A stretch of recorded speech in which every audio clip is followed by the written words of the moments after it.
Friend, इस video में हम बात करने वाले हैं भारतीय संविधान के अंतर्गत एक नए केस ला जो बहुत ही महत्वपूर्ण है, जिसे अतिरिक्त जिला मजिस्ट्रेट जबलपुर बनाम शिवाकांत शुक्ला, यानी आप इसे ऐसे भी कह सकते हैं, एडीएम जबलपुर बनाम शिवाकांत शुक्ला के नाम से जाना जाता है, जो AIR 1976 माननीय सुप्रीम कोर्ट के द्वारा निर्धारित किया गया था। आइए इसमें क्रक्स की पहले बात कर लेते हैं। इसमें माननीय उच्चतम न्यायालय ने कहा कि आपातकाल के दौरान व्यक्तिगत स्वतंत्रता पर रोक लगाई जा सकती है कि यह केस उस समय का है जब माननीय श्रीमती इंदिरा गांधी के द्वारा इमरजेंसी इम्पोज्ड की गई थी। तो आइए इसके फैक्ट पर नज़र डालते हैं।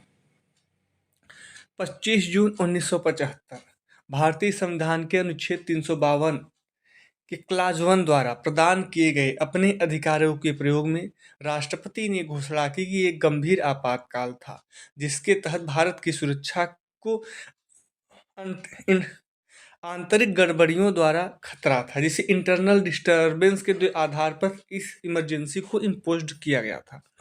27 जून 1975 को अनुच्छेद 359 के खंड 1 द्वारा प्रदान किए गए अधिकारों के प्रयोग में राष्ट्रपति द्वारा घोषणा की गई कि विदेशियों सहित किसी भी व्यक्ति का संविधान के अनुच्छेद 14, 21 और 22 द्वारा उन्हें प्रदान किए गए अधिकारों के प्रवर्तन के लिए किसी अदालत में अपील करने का अधिकार निलंबित रहेगा। यानी आप अपने ह्यूमन राइट मतलब फंडामेंटल राइट जो भाग 3 में दिए गए थे, आप उन्हें इन्फोर्समेंट नहीं करा सकते बाय कोर्ट।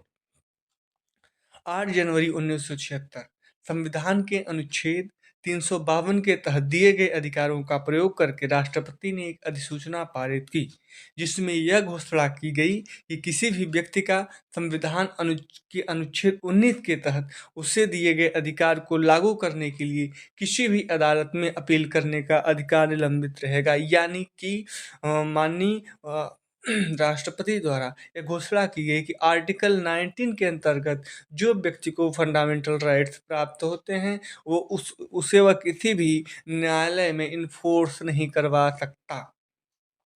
इसी बीच कई अवैध गिरफ्तारियां हुईं, जिनमें जयप्रकाश नारायण, मोरारजी देसाई, अटल बिहारी वाजपेयी, LK आडवाणी जैसे कुछ प्रमुख नेता शामिल थे, जिन्हें बिना किसी आरोप और मुकदमे को कस्टडी यानी हिरासत में रखा गया था।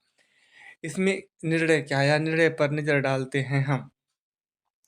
न्यायमूर्ति खन्ना को छोड़कर 4 न्यायाधीशों की राय थी। किसको? न्यायमूर्ति खन्ना को छोड़कर 4 न्यायाधीशों की राय थी कि आपातकाल के दौरान यदि सरकार द्वारा कोई भी कार्यवाही यानी कोई भी एक्शन लिया जाता है, चाहे वह स्वेच्छाचारी हो या अवैध हो, यहाँ तक कि उन्होंने कहा चाहे वह अवैध हो, तो ऐसी कार्यवाही पर सवाल नहीं उठाया जा सकता। ऐसा इसलिए है क्योंकि ऐसी परिस्थितियों में सरकार अपनी असाधारण शक्तियों का उपयोग करके राष्ट्र के जीवन की रक्षा करती है और उन्हें प्रदान की गई है।